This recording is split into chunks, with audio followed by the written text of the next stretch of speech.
video pembelajaran online berikutnya ya, masih tentang training need analysis ya. Jadi dalam video sebelumnya kita sudah bicarakan mengenai tipe yang pertama ini Mas, ya Mbak ya. Jadi organizational based need analysis. Nah, dalam video kali ini kita akan bicara mengenai job kompetensi based need analysis. Ya, jadi seperti yang tadi saya sampaikan dalam video sebelumnya, ketika kita bicara mengenai organizational based need analysis, kita merujuk pada kebutuhan corporate strategy dan corporate values untuk melacak faktor kunci efektivitas keberhasilan organisasi. Setelah ketemu faktor kunci ini, faktor kunci inilah yang kemudian didesain untuk menjadi modul-modul training. Ya, contohnya seperti ini ya. Jadi dalam modul sebelumnya, misalnya saya memberikan contoh, ketika Anda sudah melacak kekuatan dan kelemahan organisasi Anda merasa 7 elemen ini merupakan faktor kunci keberhasilan perusahaan Anda ya dalam berkompetisi ya, dalam menghadapi persaingan yang sangat keras dan penuh tantangan. Nah, dari 7 item inilah kemudian Anda coba lacak mana yang layak dijadikan training untuk training wajib di perusahaan Anda. Ya. Jadi seperti yang saya bilang tadi ya dalam video sebelumnya ya. Jadi 7 faktor kunci keberhasilan ini mulai dari planning sampai technical skills. Anda coba assess ya, mana yang masih mengalami kekurangan dan karenanya perlu diprioritaskan pengembangan pelatihannya. Atau kalau misalnya Anda punya budget yang besar ya, 7 faktor kunci ini dijadikan modul training. Bahkan seperti yang tadi saya sampaikan dalam video sebelumnya, tidak hanya 7-nya dijadikan training, tapi masing-masing judul ini, masing-masing tema ini di-break menjadi 3 level ya. Level basic, level medium, level advance. Jadi itulah Mas ya, faktor ketika Anda melakukan analisa kebutuhan pelatihan berdasarkan kebutuhan organisasi, based on corporate needs. Nah, di dalam video kali ini kita akan bicara yang tema kedua ini Mas. Ya. Jadi yang kita sebut job competencies based need analysis. Jadi ini sebenarnya adalah analisa kebutuhan pelatihan yang didasarkan pada profil kompetensi yang dipersyaratkan untuk setiap posisi jabatan. Jadi asumsinya Anda sudah punya profil kompetensi yang menjadi persyaratan untuk setiap posisi, Mas. Ya, jadi Anda punya. Kalau belum punya ya disusun dulu. Ya. Jadi Anda harus punya profil kompetensi untuk masing-masing jabatan, disusun. Saya akan berikan contoh ya. Anda juga nanti bisa melihat video yang judulnya topik mengenai kompetensi based HR management. Di dalam tema pelatihan online mengenai kompetensi based HR management system, saya memberikan contoh yang lebih detail mengenai bagaimana menyusun profil kompetensi dan contoh-contoh profil kompetensi. Anda bisa download juga. Nah, kali ini saya akan berikan contoh nih Mas, ya. Jadi sebelum saya kasih contoh, saya akan uraikan ya, stepnya seperti ini ya. Jadi Anda identifikasi profil kebutuhan kompetensi tiap jabatan, baru dari sini kita tahulah mendesain atau menentukan modul-modul training yang relevan sesuai dengan kebutuhan kompetensi. Jadi once again Anda harus bikin ininya Mas, harus bikin profil kebutuhan kompetensi tiap jabatan. Kalau belum ada ya tidak bisa melakukan job kompetensi based need analysis ini. Ya. Nah, setelah Anda punya kebutuhan kompetensinya, Anda baru pilih judulnya. Saya akan ngasih contoh profil kebutuhan kompetensi tiap jabatan. Ya. Ini Mas ya, kompetensi profil per posisi. Ini adalah nama posisinya, contoh saja ini Mas. Ya. Nah, kemudian ini adalah kompetensi teknis fungsional. Jadi seorang manajer SDM, cara membacanya ini ya, harus menguasai kompetensi ini semua Mas. Mulai dari administrasi SDM, pengembangan SDM, manajemen kinerja, manajemen remunerasi, dan hubungan industrial. Ini judul-judul kompetensi, jenis-jenis kompetensi. Dan skala persyaratannya ya, skalanya ada yang 4, ada yang 5. 5 itu sangat tinggi, sangat optimal ya, profesional, master. Skalanya 1 sampai 5 Mas, skalanya 1 sampai 5. 5 itu sangat baik, 1 itu masih rendah. Ya. Definisi mengenai skala kecakapan ini sekali lagi bisa Anda lihat nanti di topik pembelajaran online mengenai kompetensi based HR management. Jadi ini misalnya seorang manajer SDM harus menguasai pengembangan SDM levelnya 5, manajemen kinerjanya harus paham levelnya 5 atau master, hubungan industrialnya juga 5. Sebaliknya kalau staf SDM misalnya cukup skala kompetensinya cukup 3 ya. 3 itu memadai. Nah ini Mas ya, Anda harus bikin seperti ini semua. Ya, bikin seperti ini untuk semua posisi. Ya. Ini adalah kompetensi teknisnya Mas. Karena seperti yang Anda tahu, kompetensi itu ada 2 jenis ya, kompetensi teknis dan kompetensi manajerial atau soft kompetensi kita bilangnya. Ya, kalau kompetensi teknis ini namanya hard kompetensi. Kompetensi berikutnya kita sebut soft kompetensi atau kompetensi manajerial. Nah, seperti apa kompetensi profil per posisi untuk jenis kompetensi manajerial? Ini saya juga sudah kasih contoh. Ya, ini. Jadi perusahaan ini contohnya ya kasusnya sudah menetapkan ada 6 kompetensi soft atau manajerial yang harus dikuasai, mulai dari leadership, inisiatif, kerjasama, perencanaan, problem solving, dan orientasi pada kualitas kerja yang prima. Nah sama Mas, dikasih skala kayak gini. Ya misalnya untuk manajer umum, SDM, semua harus levelnya 5. Asmen harus levelnya semua 4. Asmen staff ada yang 3, ada yang 2, bahkan ada yang kosong. Kosong ini artinya tidak perlu kompetensi itu. Ya. Leadership mungkin karena staff belum perlu mengenai leadership, jadi kosong. Ya. Ini fresh grade, ini artinya orang-orang manajemen trainee Mas ya. Manajemen trainee yang biasanya fresh grade yang direkrut dengan program manajemen trainee. Ya. Semua minimal 3 persyaratannya. Sama Mas, Anda harus menetapkan seperti ini juga untuk kompetensi manajerial ya. Ini ya, jenis-jenis ini harus Anda desain. Nah ini tidak muncul dari langit ya, tapi juga berdasarkan observasi kebutuhan perusahaan dan juga interview dengan beberapa manajer, muncullah kompetensi-kompetensi manajerial seperti ini. Ya. File soft copy-nya ada di sini Mas ya. Ini saya memberikan contoh yang lebih lengkap. Anda bisa download file ini ya di materi mengenai kompetensi Biz HR Management. Ya ini ada namanya kecakapan ahli, kecakapan lanjutan, kecakapan standar, kecakapan terbatas, dan kecakapan di bawah standar levelingnya. Ini untuk kompetensi teknis fungsionalnya ada 13 kompetensi teknis, dan kemudian untuk kompetensi manajerialnya ada 10. Ini levelingnya. Ini namanya profil kompetensi Mas. Ya. Kebutuhan kompetensi perjabatan atau disingkat KKJ. KKJ, kebutuhan kompetensi perjabatan. Jadi Anda harus bikin ini, ketika Anda bikin TNA-BIS on kompetensi harus bikin seperti ini. Ini file Excel-nya bisa Anda download di materi mengenai kompetensi BIS HR Management. Nah setelah Anda ketemu kompetensi profilnya, ya kemudian Anda tetapkan jenis-jenis training yang harus dilakukan untuk masing-masing posisi itu.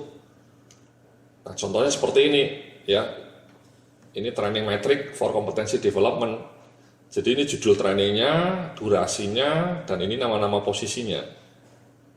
Cara membacanya seperti ini ya, misalnya manajer SDM dan umum, dia harus ikut training yang warnanya biru ini. Jadi dia harus ikut training pengembangan SDM level lanjutan atau advance. Dia harus ikut manajemen kinerja, training manajemen kinerja level advance. Dia harus ikut manajemen reformasi level advance dan strategi hubungan industrial. Ya. Sebaliknya kalau staff, misalnya staff SDM ini ikutnya yang biru-biru ini Mas, dia harus ikut administrasi SDM level basic, pengembangan SDM level basic, kemudian manajemen kinerja level basic, dan manajemen remunerasi level basic. Jadi kalau Anda lihat memang judul-judul trainingnya ini ada 9 ini, contoh juga Mas, itu kalau Anda lihat itu sebenarnya merupakan judul training yang dikembangkan dari jenis kompetensi. Ya, memang mirip kalau untuk kompetensi teknis. Jadi sebenarnya judul training itu pengembangan atau di-derive atau di-define dari judul kompetensi ya. Jadi misalnya tadi ya, kita kompetensinya, kebutuhannya ini, jenis-jenis kompetensinya. Ya tinggal kita bikin training mengenai manajemen kinerja, mengenai manajemen remunerasi, mengenai hubungan industrial. Dan kebetulan tadi kita breakdown menjadi 2 level ya, level manajemen kinerja trainingnya kita bikin 2 level. level basic dan level advance. Ya. Jadi contohnya ini ya, misalnya manajemen kinerja kita bagi jadi dua, manajemen kinerja level basic, manajemen kinerja level advance. Remunerasi juga ada trainingnya, manajemen remunerasi level basic, dan manajemen remunerasi level advance, trainingnya. Durasinya 2 hari. So this is it mas, ya mbak-mbak ya. Jadi ketika Anda sudah punya training matrix seperti ini, Anda tidak perlu lagi melakukan itu, TNA yang individualistik itu ya, yang kadang-kadang sesuai selera usernya ya. Ikutnya judulnya training macam-macam gitu ya. Ada yang mengenai ESQ, macam-macam. Ya, sehingga tidak terstandar. Kalau Anda sudah punya training matrix yang terstandar seperti ini ya, yang namanya manajer SDM, ikut trainingnya setiap tahun itu ya ini, yang warna biru ini. Misalnya, ini ada 4 ya, bisa di breakdown menjadi 2 tahun lah. Dalam 1 tahun dia ikut training 2, ya, manajemen kinerja lanjutan sama pengembangan SDM lanjutan. Tahun depan mungkin manajemen remunerasi lanjutan dan strategi hubungan industrial yang advance. Ya, artinya 4 training ini bisa dilakukan dalam 2 tahun. Tapi kalau budgetnya ada dan waktunya ada, ya bisa juga sekaligus dalam 1 tahun. Ya, nanti saya ceritakan implikasinya, mas. Implikasi ini bagi pengembangan karir. Sama staf SDM misalnya dalam kurun 2 tahun misalnya atau 1 tahun dia harus wajib ikut training 4 ini ya. Ini masih untuk kompetensi teknis mas ya. Training metrik untuk kompetensi development bidang teknis. Nah untuk bidang soft juga saya sudah berikan. Ini contohnya seperti ini. Ya. Jadi misalnya untuk level manager semua di perusahaan Anda harus ikut training yang warna biru ini. Ya warna biru ini. Misalnya excellent quality orientation level advance, problem solving skill level advance, planning skills, kerjasama level advance dan achievement orientation, dan leadership skills. Sementara kalau staff misalnya ikutnya yang warna biru ini, ya, excellent orientation level basic, problem solving skill level basic, planning skills level basic, teamwork skill level basic, dan achievement orientation. So this is it ya, ini adalah matriks kebutuhan training untuk soft skills. Kalau yang ini metrik kebutuhan training untuk hard skills. Jadi kalau Anda lihat ini ya, staff itu untuk hard skillnya dia harus wajib ikut training 4 judul. Ya, 1, 2, 3, 4. Sementara soft skillsnya juga banyak, 1, 2, 3, 4, 5. Sehingga kan ada 9 judul training mas. Nah ini Anda bisa pecah ya menjadi 2 tahun. Kan tidak mungkin mas ya seorang staff dalam 1 tahun ikut sampai 9 kali training. Kalau kali 2 hari kan sudah 18 hari, terlalu banyak. Standarnya di Asia ini 5 hari mas, 40 jam, 5 hari. Jadi kalau misalnya trainingnya 2 hari ya dia bisa ikut 2 lah ya, at least 2. Jadi dalam durasi ketika dia menjadi staff misalnya 3 tahun lah rata-rata kan posisi staff itu bisa ada sampai 3 atau bahkan 5 tahun kan masih menjadi staff ya. Atau mungkin 3 tahun lah kita anggap rata-rata. Sehingga dalam 3 tahun itu dia harus ikut 9 training itu. Ya Anda pecah ya mungkin setahun 3 kali. Ya. Jadi inilah yang dilakukan perusahaan-perusahaan kelas dunia itu mas. Jadi mereka sudah punya training matrix yang bersifat standar. Seperti ini. Jadi tidak boleh lagi user itu minta training macam-macam yang tidak ada di sini. Karena ini sudah mandatory training yang standar. Kayak Astra, ya, kemudian GE, General Electric di dunia itu ya, IBM. Itu mereka punya training matrix seperti ini, baik untuk soft skills maupun untuk hard skills.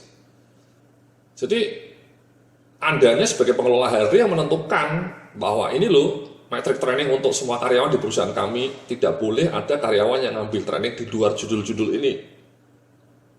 Ya, gaduh-gaduh nanti, itu yang terjadi di banyak perusahaan di Indonesia, gaduh-gaduh. Anda tiap tahun ngasih kuesioner kepada user Anda, ditanya apa kebutuhan trainingnya, mereka ngisis, ya.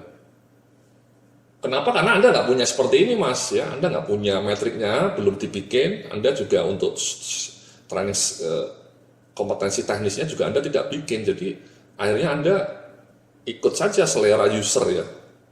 Karena pemahaman Anda mengenai kompetensi teknis user Anda tidak ada. Itu kelemahan banyak pengelola HRD di Indonesia ya. Tidak memahami jenis-jenis kompetensi teknis yang dibutuhkan oleh bagian marketing misalnya, atau bagian IT, bagian finance, bagian produksi. Sehingga mereka milih sendiri sesuai selera mereka. Tapi kalau Anda sudah punya bikin seperti ini ya, again ini juga munculnya tidak dari langit, tapi juga dari kompetensi profil dibikin ya. Jadi Anda tahu kompetensi teknis untuk orang IT itu apa, kompetensi teknis untuk orang marketing itu apa, kompetensi teknis untuk orang maintenance itu apa. Muncullah training matrix seperti ini. Dan kemudian Anda bahkan sampai menentukan schedulingnya ya, bahwa tahun ini Anda harus ikut ini, harus ikut ini, harus ikut ini, dan seterusnya. Jadi ini namanya backbone mas, standarisasi. Jadi kegiatan TNA di perusahaan Anda itu tidak lagi seperti biasanya itu ya, tiap tahun nyebar kuesioner, kemudian masukan dari user, judul trainingnya mungkin ada 1001 judul gitu ya, 101, macam-macam, ada PSQ, ada macam-macam lah ya, sehingga tidak terstandar sesuai selera user. Nah menurut hemat saya, kalau Anda mau membangun kompetensi yang terstandar ya polanya seperti ini sebaiknya. Jadi Anda seragam, ya Anda sudah punya patokan, ya. Jadi semua karyawan nanti kompetensinya, penguasaan kompetensinya sama karena trainingnya juga sama, menjadi lebih terstandar, ya. Itulah yang dilakukan perusahaan-perusahaan kelas dunia, mas, ya, menjadi lebih terstandar, menjadi lebih kredibel sehingga SDM-nya menjadi lebih wow, lebih cetar membahana kompetensinya. Oke, itulah ya video kali ini mengenai TNA berbasis kebutuhan kompetensi jabatan. Nanti saya akan lanjutkan mengenai implikasi ini bagi pengembangan kebijakannya. Terima kasih, sampai jumpa dalam video berikutnya.